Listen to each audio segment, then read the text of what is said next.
Voters across Europe will go to the polls on Thursday to elect a new European Union Parliament. The United Kingdom was supposed to have made its Brexit from the EU 2 months ago, but has not, because the country's Conservative government has failed to reach a deal that satisfies either the British Parliament or the EU. So the UK will hold elections as usual, but there's a twist. Polls suggest that the candidates most likely to be seated in the European Union Parliament are those who are most determined that Britain must leave the EU. NewsHour Weekend Special Correspondent Malcolm Brabant reports. Zorba's Dance, a Greek classic, rings out at a traditional fair in what has long been the Conservative Party's heartland in southern England. It's an ironic selection for Brexiteers, because 2 months after Britain was due to leave the EU, the nation is still dancing to Europe's tune. I did vote to come out, and I think it's been going on far too long, and it's a terrible mess at the moment.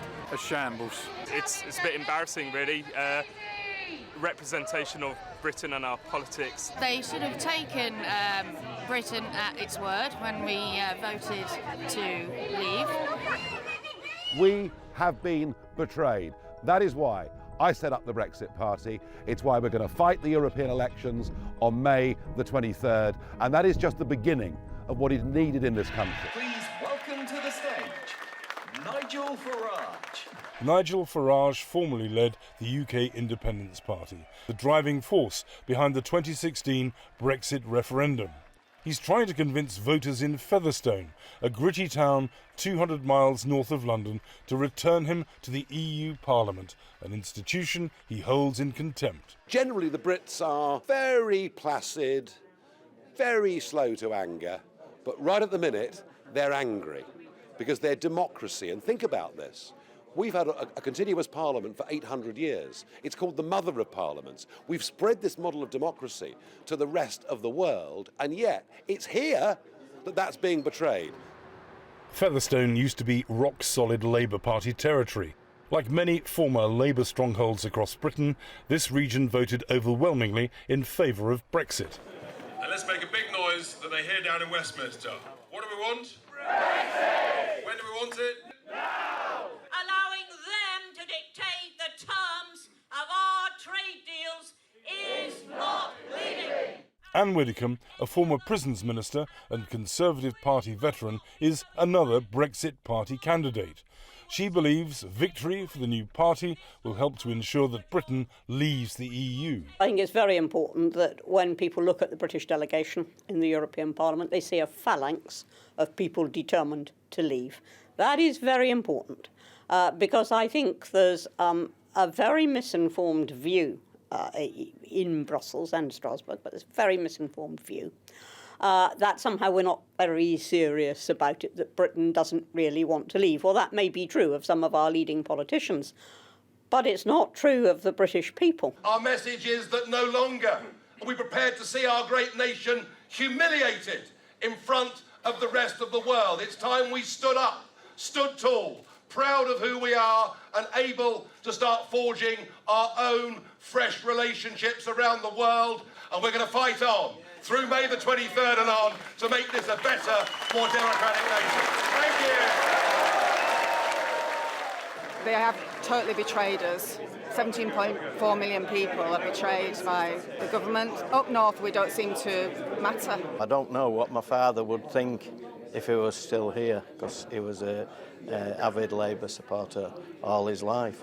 But it doesn't seem like politics anymore, it seems like corruptics. These rallies have given Farage's party a commanding lead. Latest polls predict they'll get around 35%, capturing support from traditional Labour and Conservative voters. Keep up the good work. Farage's surge has panicked the two main parties.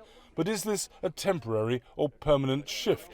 Quentin Letts writes about Parliament for the Times of London. I think it's probably only a protest vote at the moment. I'm very nervous about going further because as soon as Mrs May is gone, if she ever goes, then I think it all changes and a different Conservative leader would be a very different proposition for the Brexit Party to take on.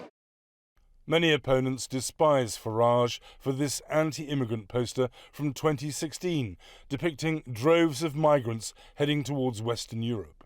Some critics say it resembles 1930s Nazi propaganda. Nigel Farage is the ultimate tactical politician in the sense that through his political career he's been in favour of a whole set of different things, from fairly right-wing economic policies like selling off bits of our treasured National Health Service, but he's adapted. Professor Anand Menon of King's College London says Farage is managing to shrug off race issues during this campaign. One of the things that his former party did very well was realise there was a whole pool of left-leaning voters, Labour voters, who could be appealed to by talking about more state spending, and hey presto, that's what they did. So he's very tactical, he's very flexible. He has been defined in his career by this one issue of our membership of the European Union, and at the moment, of course, that issue is serving him well.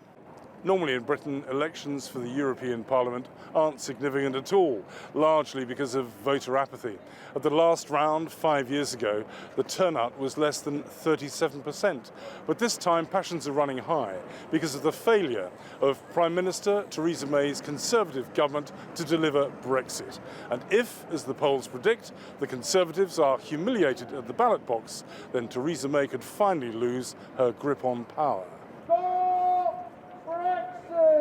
So-called Remainers have also lost faith in the main opposition Labour Party because it's continually flip-flopped on Brexit. In fact, some Labour MPs have left and joined a new party, Change UK. Our politics is broken. Britain's two-party system needs to be shaken up. This messy Brexit process is the clearest example of this. Change UK wants Britain to stay in the EU. It's a mix of defectors from the Conservatives and Labour. Spokesman Chuka Umunna is a former leading Labour Member of Parliament. We are not seeking to set the wealthy in this country against people who are not so wealthy.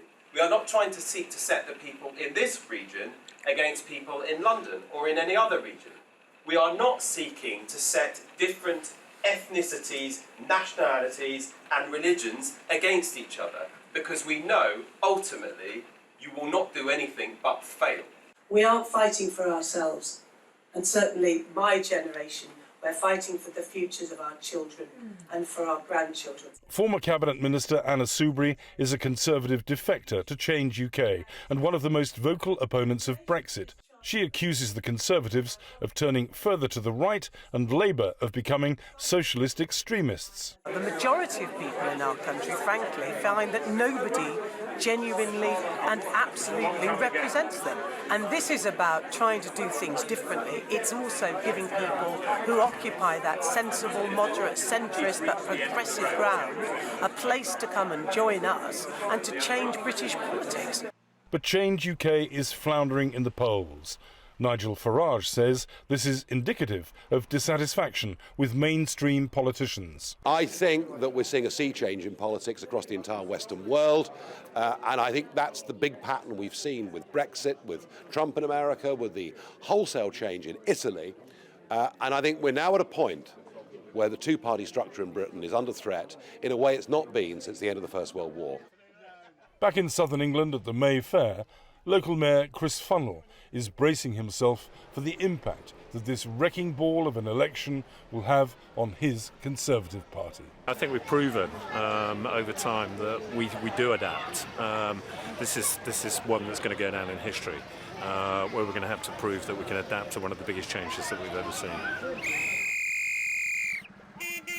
Britons may express their frustration this coming Thursday, but the slow train out of the European Union will be no closer to reaching its destination.